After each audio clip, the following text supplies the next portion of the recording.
வாசகம். இறைவாக்கினர் எசாயா நூலிலிருந்து வாசகம். அதிகாரம் 50 வசனம் 4 முதல் 9 முடிய.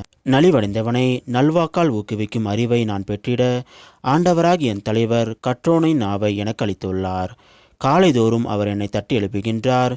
கற்போர் கேட்பது போல் நானும் செவி கொடுக்க செய்கின்றேன். ஆண்டவராகிய என் தலைவர் என் செவியை திறந்துள்ளார். நான் கிளர்ந்தெழவில்லை, விலகி செல்லவும் இல்லை.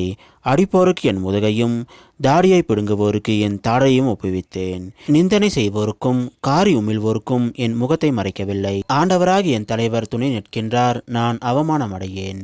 என் முகத்தை கட்பாறையாக்கி கொண்டேன். இழிநிலையை நான் அடைவதில்லை என்றறிவேன். நான் குற்றமற்றவன் என எனக்கு தீர்ப்பு வழங்குபவர் அருகில் உள்ளார். என்னோடு வழக்காடுபவன் எவன்? நாம் இருவரும் எதிரெதிரி நிற்போம். என் மீது குற்றஞ்சாட்டுபவன் எவன்? அவன் என்னை நெருங்கட்டும். இதோ ஆண்டவராகிய என் தலைவர் எனக்கு துணை நிற்கின்றார். நான் குற்றவாளி என தீர்ப்பிட யாரால் இயலும்? இது ஆண்டவர் வழங்கும் அருள்வாக்கு. இறைவா உமக்கு நன்றி.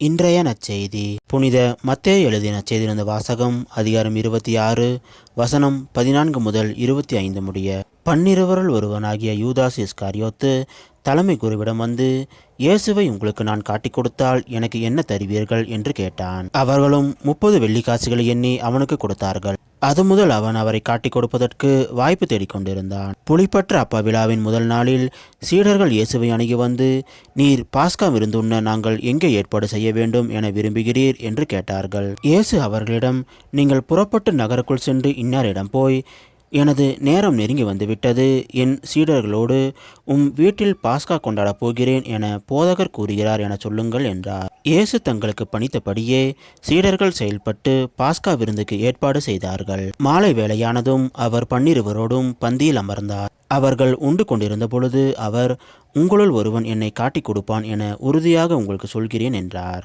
அப்பொழுது அவர்கள் மிகவும் வருத்தமுற்றவர்களாய், ஆண்டவரே, அது நானோ என ஒவ்வொருவரும் அவரிடம் கேட்கத் தொடங்கினார்கள். அதற்கு அவர், என்னுடன் பாத்திரத்தில் தொட்டு உண்பவனே என்னை காட்டிக் கொடுப்பான்.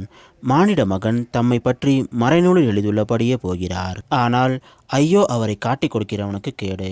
அம்மனிதன் பிறவாதிருந்தால் அவனுக்கு நலமாய் இருந்திருக்கும் என்றார். அவரை காட்டிக் கொடுத்த யூதாசும், ரபி, நானோ என அவரிடம் கேட்க இயேசு, நீயே சொல்லிவிட்டாய் என்றார். இது கிறிஸ்து வழங்கும் நற்செய்தி.